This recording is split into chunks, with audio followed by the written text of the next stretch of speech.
বিসমিল্লাহির রহমানির রহিম। প্রিয় ছাত্রীবৃন্দ, আশা করি সবাই ভালো আছো। আমি শারমিন সবুর, প্রভাষক গার্হস্থ্য বিজ্ঞান। আজকে আমরা গার্হস্থ্য বিজ্ঞান দ্বিতীয় পত্রে বিশেষ চাহিদা সম্পন্ন শিশুদের যে অধ্যায়টি, সেই অধ্যায়টি আমরা আলোচনা করব। গত ক্লাসে আমি দৃষ্টি প্রতিবন্ধীদের সম্পর্কে আলোচনা করেছিলাম। দৃষ্টি প্রতিবন্ধীদের প্রকারভেদ আমরা পড়েছিলাম। আজকে আমরা শ্রবণ প্রতিবন্ধীদের সম্পর্কে একটু জানব। যারা শ্রবণ সহায়ক যন্ত্র ব্যবহার করে বা না করে কেবল কানের সাহায্যে অন্যের কথা শুনতে পায় না, তারাই হচ্ছে শ্রবণ প্রতিবন্ধী। অর্থাৎ যারা শ্রবণ সহায়ক যন্ত্র ব্যবহার না করে সাধারণ কানে কিছু শুনতে পায় না, তারাই হচ্ছে শ্রবণ প্রতিবন্ধী। চিকিৎসা বিজ্ঞানে শ্রবণ ক্ষমতা ডেসিবেল দ্বারা পরিমাপ করা হয়। ডেসিবেল হচ্ছে শ্রবণ ক্ষমতা মাপার একক। স্বাভাবিক শ্রবণ ক্ষমতা 0 থেকে 26 ডেসিবেল। মৃদুমাত্রা শ্রবণ প্রতিবন্ধীদের শ্রবণ ক্ষমতা হচ্ছে 27 থেকে 40 ডেসিবেল। মধ্যম মাত্রা শ্রবণ প্রতিবন্ধীদের শ্রবণ ক্ষমতা মাপার একক হচ্ছে 41 থেকে 55 ডেসিবেল। মধ্যম গুরুতর মাত্রা শ্রবণ প্রতিবন্ধীদের 56 থেকে 70 ডেসিবেল। গুরুতর মাত্রা শ্রবণ প্রতিবন্ধী 71 থেকে 90 ডেসিবেল। চরম মাত্রা শ্রবণ প্রতিবন্ধী 90 ডেসিবেল বা তার ঊর্ধ্বে। মৃদু মধ্যম মাত্রা গুরুতর শ্রবণ প্রতিবন্ধীরা অবশিষ্ট শ্রবণ ক্ষমতা কাজে লাগিয়ে বা শ্রবণ সহায়ক যন্ত্র ব্যবহার করে কথা শুনতে পায়। গুরুতর মাত্রার শ্রবণ প্রতিবন্ধীরা চিৎকার বা তীব্র শব্দ শুনতে পায়। চরম মাত্রার শ্রবণ প্রতিবন্ধীরা কোনো শব্দ শুনতে পায় না। গুরুতর ও চরম শ্রবণ প্রতিবন্ধীরা কথা শুনতে পায় না বলে ভাষা শেখে না, ফলে কথা বলতে পারে না। এরা ইশারা ভাষা বা সাইন ল্যাঙ্গুয়েজের মাধ্যমে ভাব বিনিময় করে থাকে। আচ্ছা, এরপরে আমরা যেটা পড়ব সেটা হচ্ছে বুদ্ধি প্রতিবন্ধী। বিশ্ব স্বাস্থ্য সংস্থার হিসাব অনুযায়ী পৃথিবীর মোট জনসংখ্যার শতকরা 3 ভাগ মানসিকভাবে প্রতিবন্ধী, অর্থাৎ বুদ্ধি প্রতিবন্ধী। আমি আবার বলছি, বিশ্ব স্বাস্থ্য সংস্থার প্রতিবেদন অনুযায়ী পৃথিবীর মোট জনসংখ্যার শতকরা 3 ভাগ হচ্ছে মানসিক প্রতিবন্ধী। খসড়া হিসাব অনুযায়ী বাংলাদেশে মানসিক প্রতিবন্ধিতার হার মোট জনসংখ্যার 3% ধরা হয়। বুদ্ধি প্রতিবন্ধী হচ্ছে বুদ্ধিবৃত্তিক দৌর্বল্য, বুদ্ধি বিকাশে ধীর গতি, শিক্ষা গ্রহণে অক্ষমতা এবং সামাজিক ও আচরণগত সামঞ্জস্য বিধানের অভাব। বুদ্ধি প্রতিবন্ধিতা বলতে বোঝায় সাধারণত গড় বুদ্ধির চেয়ে সুস্পষ্ট বুদ্ধি কম, পরিবেশের সাথে খাপ খাওয়ানো বা অভিযোজনে আচরণের স্বল্পতা। স্বাভাবিক মানুষের আইকিউ যেখানে 70 থেকে 100 ধরা হয়, আইকিউ 70-এর কম হলে তাকে বুদ্ধি প্রতিবন্ধী বলা হয়। স্বাভাবিক মানুষের আইকিউ হচ্ছে 70 থেকে 100-র মধ্যে। যখনই তার থেকে কমে যায়, অর্থাৎ 70-এর কম হয়, তখনই তাকে আমরা বুদ্ধি প্রতিবন্ধী বলতে পারি। এই অবস্থাটি বিকাশমূলক পর্যায়ে বা বাড়ন্ত বয়সে প্রকাশ পায়। মানসিক বা বুদ্ধি প্রতিবন্ধিতা 18 বছরের আগে প্রকাশ পায়। এটা কোনো রোগ নয়, এটা এক ধরনের অক্ষমতা। এই অক্ষমতা স্থায়ী। বুদ্ধি প্রতিবন্ধীর আবার শ্রেণী বিভাগ আছে। বুদ্ধি প্রতিবন্ধিতা 4 ভাগে ভাগ করা যায়।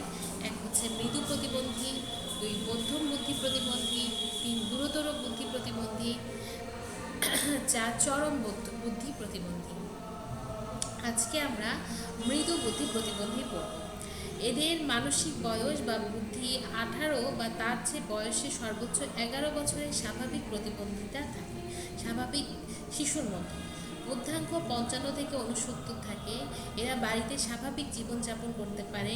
অতি সামান্য প্রতিবন্ধিতা থাকে যা কেবল স্কুলের সাফল্য অর্জনের ক্ষেত্রে বাধা সৃষ্টি করে।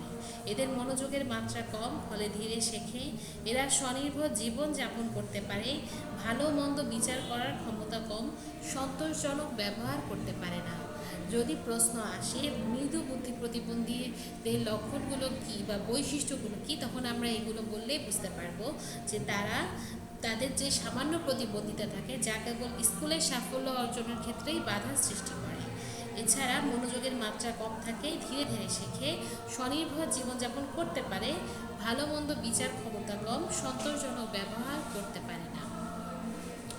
এরপর আসি আমরা মধ্যম বুদ্ধি বুদ্ধি প্রতিবন্ধীদের ক্ষেত্রে শারীরিক জড়তা ও বৈকল্য অধিকাংশ ক্ষেত্রে বর্তমান থাকে। 18 বা তার চেয়ে বেশি বয়সে মানসিক বয়স 5.5 থেকে 8 বছরের শিশুর মতো। ওয়েক্সলারের বুদ্ধি অভিজ্ঞতা অনুসারে এদের বুদ্ধাঙ্ক 40 থেকে 54। এরা ভাবের আদান প্রদান করতে পারে। প্রশিক্ষণের মাধ্যমে নিজের প্রয়োজনীয় কাজ কিছুটা শেখানো যায়। এদের বৃত্তিমূলক প্রশিক্ষণ দেওয়া যায়, তবে সার্বক্ষণিক তত্ত্বাবধানের প্রয়োজন হয়। আমি আবার বলি, মধ্যম বুদ্ধি প্রতিবন্ধিতা যাদের রয়েছে তাদের বয়স 18 বা তার বেশি হলেও মানসিক বয়স থেকে 5.5 থেকে 8 বছরের শিশুদের মতো। ওয়েক্সলারের বুদ্ধি অভিজ্ঞতা অনুসারে এদের বুদ্ধাঙ্ক থাকে 40 থেকে 54। এরা ভাবের আদান প্রদান করতে পারে। প্রশিক্ষণের মাধ্যমে নিজের প্রয়োজনীয় কাজ কিছুটা শেখানো যায়। এদের বৃত্তিমূলক প্রশিক্ষণ দেওয়া যায়, তবে সার্বক্ষণিক তত্ত্বাবধানের প্রয়োজন হয়। 3 নাম্বার হচ্ছে গুরুতর বুদ্ধি প্রতিবন্ধী। এদের শারীরিক প্রতিবন্ধিতা থাকে। 18 বা তার চেয়ে বেশি বয়সে এদের মানসিক ক্ষমতা 5 বছরের শিশুর মতো। বুদ্ধাঙ্ক 20 থেকে 35। দীর্ঘদিন প্রশিক্ষণ দিলে এদের পরনির্ভরশীলতা কিছুটা হ্রাস করা যায়। অর্থহীন শব্দ উচ্চারণ করে, চিৎকার করে এবং অল্প মাত্রায় ভাষার ব্যবহার করে। আরেকটা প্রকারভেদ আছে, সেটা হচ্ছে চরম বুদ্ধি প্রতিবন্ধী। এদেরও শারীরিক বিকলাঙ্গতা থাকে। প্রাপ্তবয়স্ক বা 18 বছর বয়সে এদের মানসিক বয়স 3 বছরের শিশুর চেয়েও কম থাকে। এদের বুদ্ধাঙ্ক 24। অন্যের তত্ত্বাবধান ছাড়া এরা একেবারেই চলতে পারে না।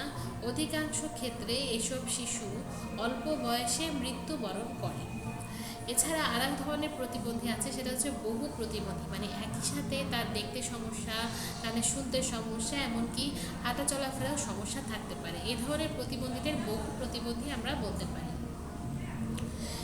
প্রতিবন্ধী শিশু চিহ্নিতকরণ। এদের কিছু লক্ষণ থাকে, যেমন শারীরিক প্রতিবন্ধী শিশুদের যে লক্ষণগুলো থাকে তা আমরা বলতে পারি এভাবে: 1. জন্মগত দুর্বল বা নেতিয়ে পড়া ভাব, ভালোভাবে দুধ চুষে খেতে না পারা, দেহে অস্বাভাবিক শক্ত ভাব বা সন্ধি শক্তি। এই সমস্যাটাকে বলা হয় সেরিব্রাল পলসি। আবার আছে মেরুদণ্ড ঠিকমতো গঠিত হয় না, পিঠের ওপর উঁচু মাংসপিণ্ড থাকে, কম অনুভূতি ও কম গতিসম্পন্ন পা। এটাকে বলা হয় স্পাইনা বিফিডা। আবার আছে তালুকাটা, ঠোঁটকাটা, মুগুর পা, হাত বা পা জন্মগতভাবে অনুপস্থিত, হাত পায়ের মাংসপেশি অনুপস্থিত বা ছোট, দুর্ঘটনায় অঙ্গহানি। এগুলো হচ্ছে জন্মগত বা জন্ম পরবর্তী শারীরিক ত্রুটি। এছাড়া আছে পোলিও ভাইরাসের আক্রমণে জ্বর, বমি, মারাত্মক ঠান্ডা, ডায়রিয়া দেখা দেয়। পা বা হাতের মাংসপেশি সংকুচিত হয়, আক্রান্ত অঙ্গ সোজা করা যায় না, অস্থি বিকৃতি দেখা দেয়। এটাকে বলা হচ্ছে পোলিও।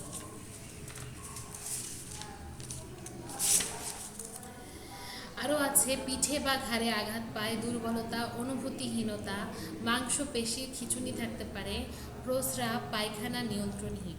এ ধরনের সমস্যা মেরুরজ্জুর আঘাতজনিত কারণে হয়ে থাকে। আবার চলাফেরায় ধীরগতি ও জড়তা, পায়ের মাংসপেশির টান টান ভাব, উভয় পায়ের আঙুলে ভর দিয়ে হাঁটা। এই সমস্যাটাকে বলা হয় হচ্ছে মাসকুলার ডিস্ট্রফি। বুদ্ধি প্রতিবন্ধিতার ক্ষেত্রে কিছু লক্ষণ আমরা দেখতে পাই, যেমন শারীরিক গঠন খাটো, হাত পায়ের আঙুল মোটা, নাক চ্যাপ্টা, মোটা জিহ্বা, তির্যক চোখ। আবার মৃদু থেকে গুরুতর মাত্রার বুদ্ধি প্রতিবন্ধী, অপ্রয়োজনীয় বিষয়ে বেশি মনোযোগ। এই ধরনের সমস্যাকে বলা হয় ডাউন সিনড্রোম। আবার জিভ লম্বা ও শ্বাস প্রশ্বাসের সমস্যা থাকে, খোলা খোলা চোখের পাতা, কপাল ছোট, ঘাড়ে চর্বি জমে, ক্রমশ খাটো হয়, কানে কম শোনে, মানসিক প্রতিবন্ধী হয়।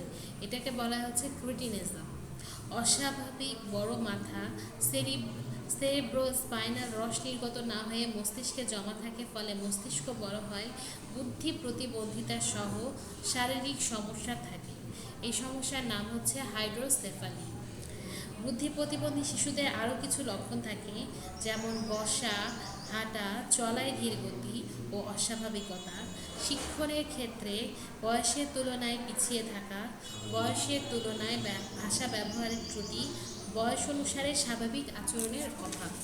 মেয়েরা আমরা তাহলে আজকে যেটা শিখলাম সেটি হচ্ছে শ্রবণ প্রতিবন্ধী ও বুদ্ধি প্রতিবন্ধী। বুদ্ধি প্রতিবন্ধীর মধ্যে আবার শ্রেণীবিভাগ রয়েছে এবং তোমরা প্রত্যেকের পাঠ্য বইয়ে দেখবে একটা সার্বিক চিহ্নিতকরণ একটা টেবিল দেওয়া আছে, যেখানে তোমার বুদ্ধি প্রতিবন্ধী, মৃদু বুদ্ধি প্রতিবন্ধী, এদের শারীরিক লক্ষণ এবং সেই লক্ষণ অনুযায়ী তাদের সমস্যার যে নাম, চিহ্নিতকরণ, এই জিনিসগুলো দেওয়া আছে। তোমরা এগুলো বাসায় পড়বে এবং বুঝতে না পারলে যোগাযোগ করবে।